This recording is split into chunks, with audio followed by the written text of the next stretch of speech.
demonstrate the problem just now? I mean, I may have. One of the things, I have this instrument, you know. You brought your melodica with you. Yes, I have my melodica everywhere I go. I did in those days, at least. It's like a harmonica and a keyboard put together. I would carry it around school all the time.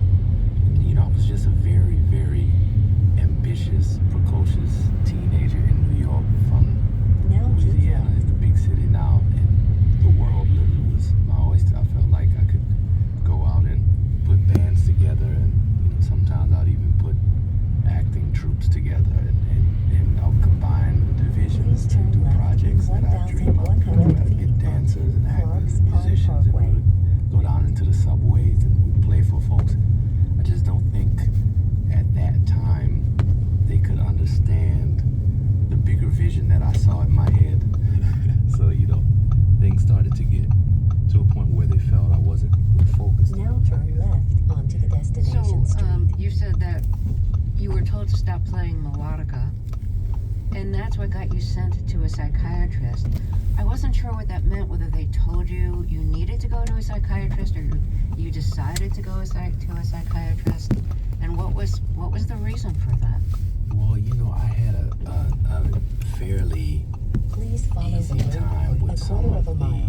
the assignments that would, you know, I guess take some others a longer period of time to master. And I would basically sometimes sit in class, and this time I'd be there hearing music in my head, and I'd sing out loud. And these are just things that I didn't really know I was doing. It's part of this sort of this world that I was living in, I guess, as a defense mechanism. You know, I'd hear music and I'd sing out loud in the middle of class, and then they would think, well, what's wrong with this guy?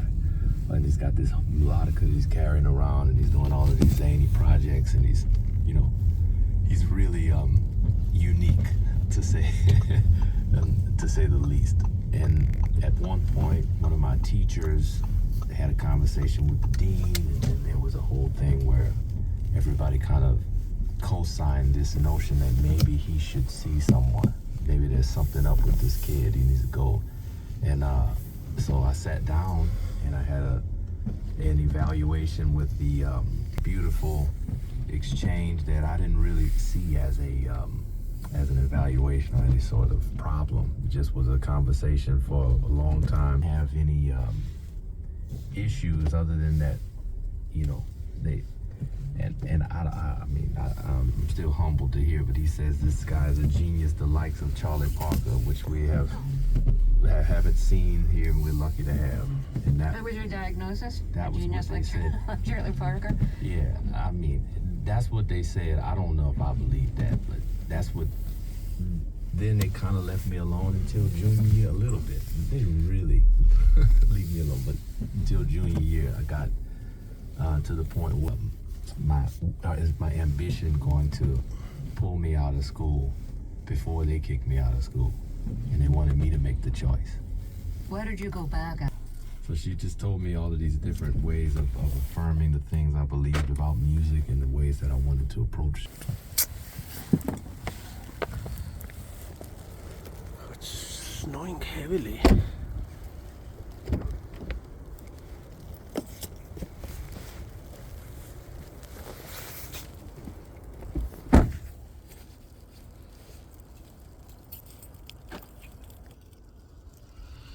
Snowing.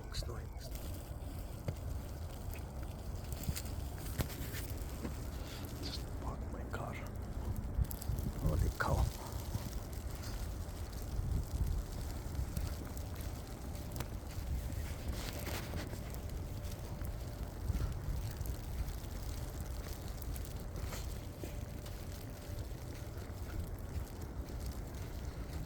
Quite a bit of snow.